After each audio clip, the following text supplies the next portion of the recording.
Super mutant. That could be fun. Hi guys, my name is Matthias and I'm coming at you here with a video where I'd like to show you a few of the mods that I have put on some of my most commonly used weapons. Now if a lot of you guys find a video like this interesting, then I will follow it up with a few more weapons, and I will also cover armor. Unfortunately, there's no way for me to cover it all in just one video. So now my character build and the weapons and weapon upgrades that I have chosen are mainly based on how I like to play shooter games. But Fallout 4 is not a shooter game, even though I try to keep the combat as close to that as possible, which is one of the reasons I have decided to play this game without ever using VATS. So this is something that I'd like to take some time to explain, and a lot of people have reacted on the fact that I never use VATS. But the way I see it, using VATS takes away a lot of the challenge that you otherwise, or that in my case, I find very interesting in a game such as Fallout 4. And I played Fallout 3 and Fallout New Vegas the same way, on the hardest difficulty and without using VATS. So after playing the game for a couple of days and trying out a few different weapons and weapon mods, I realized that the weapons that I liked the most were either sniper rifles or semi-automatic rifles. So now for the ones of you that has watched some of my other Fallout 4 videos, you probably recognize this weapon is the one that I've used the most. Basically it's a combat rifle, but depending on when and where you find it, it might have some additional words to the name based on what mods are attached to it. I'm hearing stuff. Okay. Out of the ashes into the fire. So yeah, because of the way that the crafting system works in Fallout 4, you can basically turn any rifle, or pistol for that matter, into either a hard-hitting range-type weapon that will more or less function as a semi-automatic sniper, or a more easily controllable weapon with higher fire rate, or even make them fully automatic in order to make them better at close-quarter combat. Here you see me using the assault rifle, and I have modified it to serve the same purpose as the combat rifle, partly because this is my main playstyle, partly also because I want to try some different weapons out, and because I play this playstyle so much that I need to have at least 2 weapons for it in order not to run out of ammo. Alright, this guy... So yeah, let me start off with the combat rifle, since this is the weapon that I've been using the most. And going for the hard-hitting option, I went for hardened receiver. And remember, when you make a weapon or armor modification, the mod that you're replacing is going to go into your inventory and add 0.5 to your weight. Now this might not sound like a lot, but you do a lot of weapon mods, it's actually going to start weighing you down eventually. Now with my current character abilities in this video, and with the addition mods on this weapon, the difference between these two receivers is going to be from 66 to 82, but keep in mind, my character is probably different compared to yours, so don't be surprised if you see something else. Now, if you have gun at rank 1, you can also make this into an automatic weapon, but I never did that. Instead, for the next receiver modification, I had to wait until I was rank 2, and at that point, I decided to go for the powerful receiver. Now, the powerful receiver serves the same purpose, it just increases the damage of the weapon. So now, once I had rank 3 on gun nut, I decided to go for the calibrated powerful receiver. This didn't change the weapon's damage at all, instead it gave it better critical shot damage and better accuracy. Now at Gunnout 4 I have a couple of more options, and the only one that is interesting to me would be to change this into a weapon that requires .308 ammo instead of the .45. It's quite tempting, being that it will increase the damage by 16,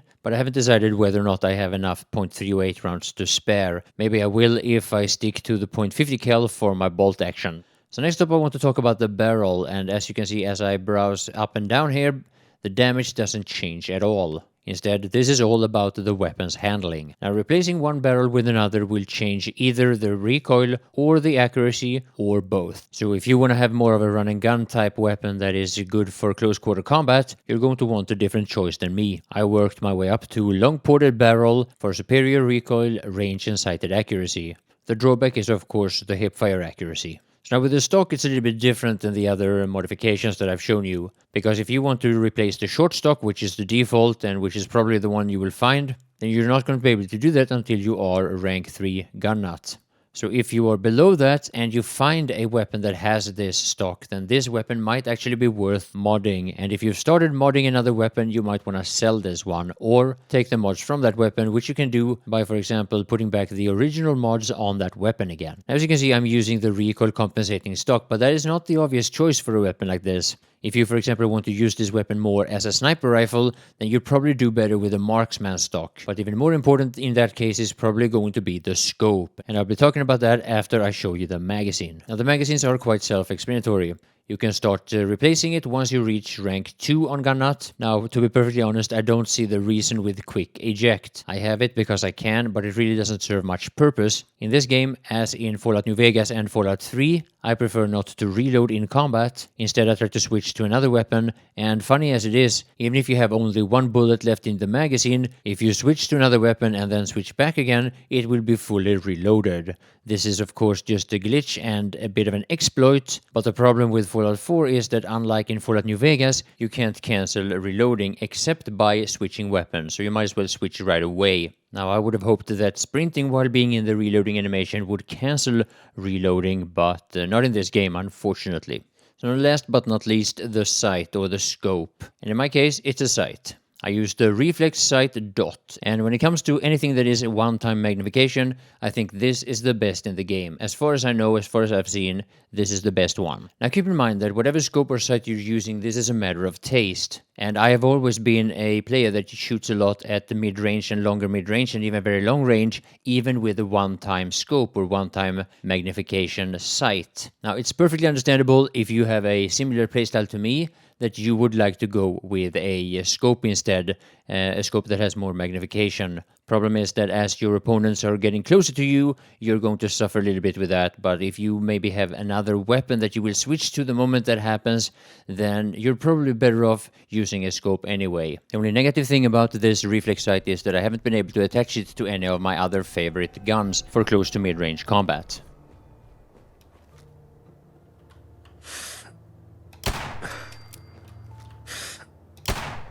Blue, we're not alone here.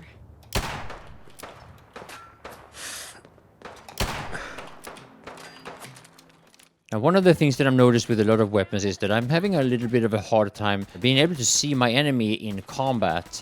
And with this assault rifle, for example, there's not an exception. There's too much shit in the way that blocks the view. But with this reflex sight on the combat rifle, there is this tiny little green dot, and that's it. I actually wish that gaming companies could be a little bit less creative with their scopes and sights. Don't need to hide. I'll be over soon. Yeah, you're right about that. I think that's the last of them. So now the next weapon that I want to bring up is this revolver. It's a legendary weapon, and I'm using it for its legendary perk or attribute or whatever you want to call it. But the thing about this weapon is that if your enemy is at full health, it does double damage. So the way I use it normally is that I shoot one shot at an enemy, normally with a sneak attack, and then I switch to another weapon and finish them off.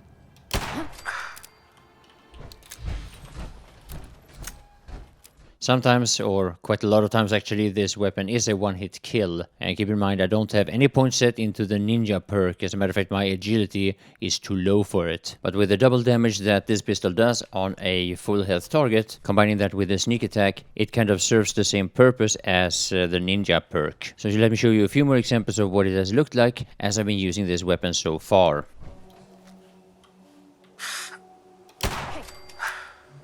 Blue, we're not alone here. Someone there?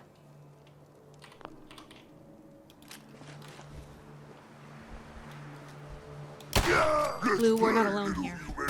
Still in one piece. I see you! Pay for that.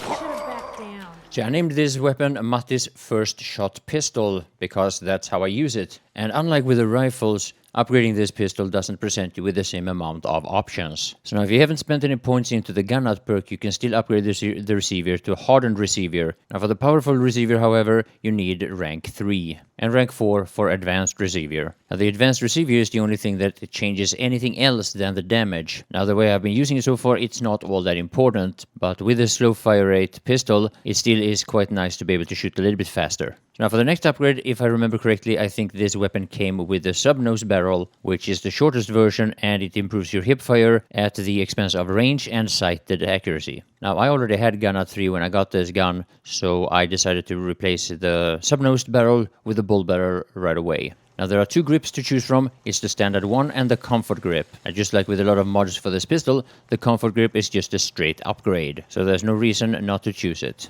So the scope that I've been using up until the release of this video is the short scope. But being that I normally try to use this weapon as my initial damage dealer in any engagement, having the recon scope on this weapon instead is probably going to be a really good choice. And here I'll try to show you why. Now what the recon scope does is that it marks the enemy, like you see here, but in this case I have the recon scope on a sniper rifle instead, which obviously isn't a bad choice, but since I want to take the first shots with the revolver, had it already been equipped with the recon scope here, these 2 enemies would have been marked as well.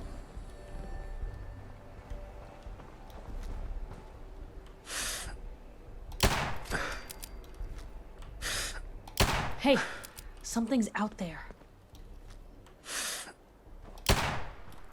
What? Now once a target is spotted or marked like this, they stay spotted for quite a long time. And this means that you can benefit from it with any other weapon long after you've switched away from the weapon that is equipped with the recon scope. So you've already seen me using the sniper rifle quite a bit in this video, so let's get to it. And just like with a lot of games, when you have a scoped weapon, you have scope sway. Now, of course, you can stabilize that by holding your breath, but the problem that I see in Fallout 4 is that the key binding for holding your breath cannot be changed, and that is beyond idiotic. Now, I've seen some fixes for key bindings in general. The problem that I have is that I want to use the same key for sprinting as I use for hold breath, which is shift.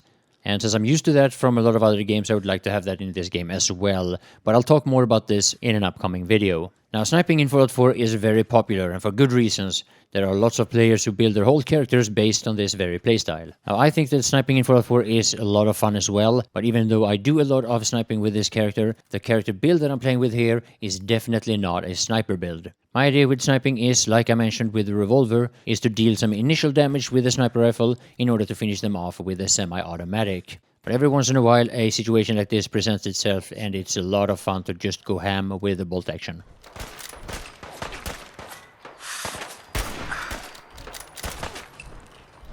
Sniping is fun.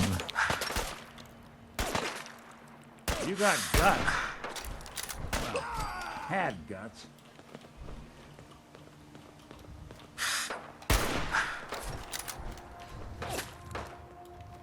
Detection system must be on the fritz. What's that? Speak of the devil.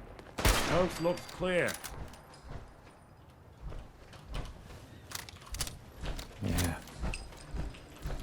So this is a legendary rifle, and it does 10 points of cryo damage and will freeze targets on critical hits. Now with this gun, which is a hunting rifle, you have quite a number of options for your receiver right away, even without any perks into your gun nut. I use the calibrated powerful receiver, which gives you superior damage, better critical shot damage, and better accuracy. Now, you only need to be a rank 2 on your gun nut for this one, and it's only if you want to change the caliber of the weapon that you need to be a higher rank. Now what I will do with this weapon soon is to make a mod to shoot the .50 ammo. Now the calibrated powerful receiver will still be in my inventory or in my workbench, allowing me to switch back if I realize that I'm running low. Something that probably won't be a problem since you can buy ammo at a lot of vendors. So next up here we're going to have a look at the barrel. Naturally I have the one all the way down, which is called long ported barrel.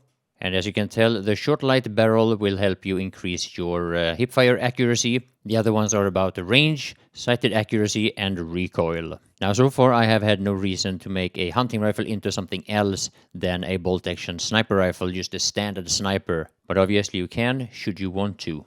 Now the way I play this game, I do a lot of sniping for a guy who doesn't have a sniper build. And it can look something like this.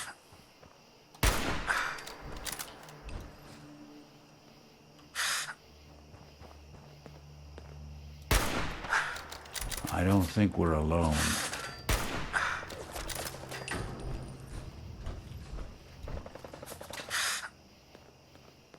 I guess it's safe. There's something out there.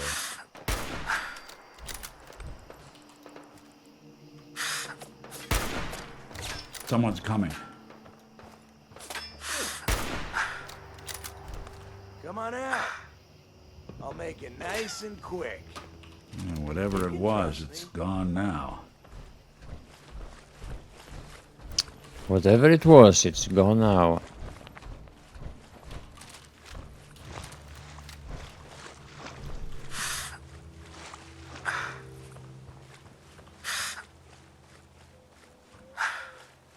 Oh man, please don't be feathers again. Someone's coming. Where? Oh, Why do they always gotta fight back? Detection annoying? system must be on the fritz.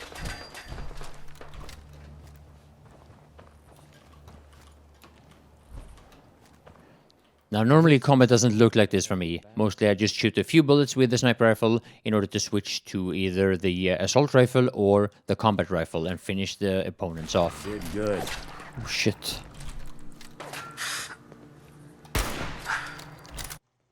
Now the stock I'm using is the marksman stock, and whether you choose the full stock or the marksman stock, either one of them is an upgrade compared to the short stock, which is standard. You need to be either rank 1 for full stock or rank 2 for the marksman 1. We learn history lest it repeat itself. Wise words, Codsworth. Now the way I play with snipers, the magazine mods are not all that important. I normally don't empty the magazine anyway, because I switch to another weapon before that happens. But for a dedicated sniper, this is probably very important. Learn history lest it repeat itself. Yeah, he likes to repeat that, by the way. So now the scope is a very important part on a sniper rifle, in my opinion. And as you know, I'm using the recon scope. The short recon scope, actually. I do not need too much magnification, or I just don't like it. Now keep in mind, when it comes to the recon scopes and the night vision scopes, it's not all about what rank you are at gun or not. You also need to have rank 1 in science. You can of course acquire a hunting rifle that has a recon scope anyway, and then modify that one without having science. This is what I would recommend if you really want to use a recon scope or a night vision scope before you can actually put points into your science perk. Now for more short range, this weapon might actually be fun with anything that has one-time magnification.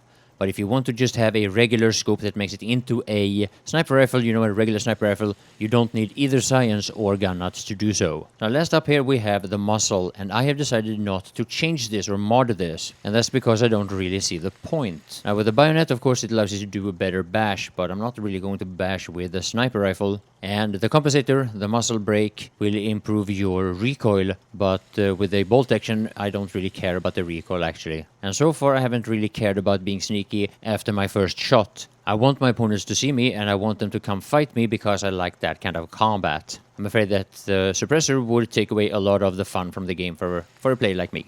Now hopefully in an upcoming video I'll be able to cover a few more weapons. This one, for example, the assault rifle, I started using it a few days ago and I really enjoy it. And even if I have modified this one for the same purpose as the combat rifle, it is a very different gun. In most situations it's actually better. Now I want you to keep in mind that all the mods I make and my playstyle is based on the fact that I never use VATS. And this is something that I would like to elaborate on a little bit before I end this video. For me to enjoy this game, I need a certain challenge. It was the same in Fallout 3 and New Vegas, and it was the same in Skyrim. Different players have different ways of doing so, and now even if there are a lot of problems with the shooter aspects of the Fallout games, I really want it to matter whether or not my aim is good or bad, whether or not I make a bad or a good decision strategically, whether or not I heal or take a combat drug at the right time, whether or not I spot a trap or a mine or even a hidden opponent. And if I play bad or if I make a mistake, then I want that to cost my life. I don't want to have the option of going into VATS because my aim is a bit funky. And I'm not saying that in any way to be condescending to other players who enjoy VATS for a lot of different reasons and who also need VATS in order to be able to complete the game on the difficulty they have chosen. We all play games for different reasons. We all find the different things interesting, fun and challenging. And not using VATS is one of the ways that I enjoy playing Fallout 4. I would rather die 20 times to the same opponent than go into VATS. And aside from this just giving me an interesting challenge, sometimes this also forces me to think outside of my own box, to try different things that I would otherwise not do because the game is too simple. And for me, playing Fallout 4 without VATS on survival difficulty has made the game a lot of fun. Now, in the previous Fallout games, I had to add some hardcore rules, so to speak, in order to make the game challenging after playing it for a while. I know there's a lot of people who doesn't like to use combat drugs, for example. That might be something that I will avoid in the future. I might find certain perks in the game to be too strong, or maybe some weapons, and if I do so, then I will avoid them as well, but that remains to be seen. So, I really hope you enjoyed the video, and I want to thank you all for watching.